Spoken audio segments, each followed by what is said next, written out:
So here's how you can transfer Paysafecard to your PayPal. So first of all, there is no direct way from Paysafecard to your PayPal account in order to transfer money.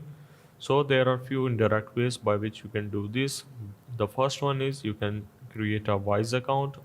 Simply search it on your Google and sign up for your Wise account and open up any account in any currency you like.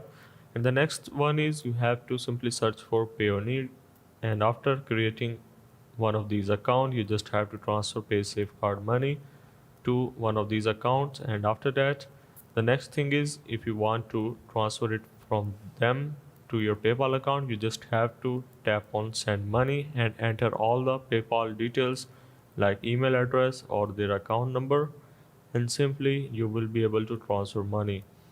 Hope this helped. This is how to transfer Paysafecard to your PayPal.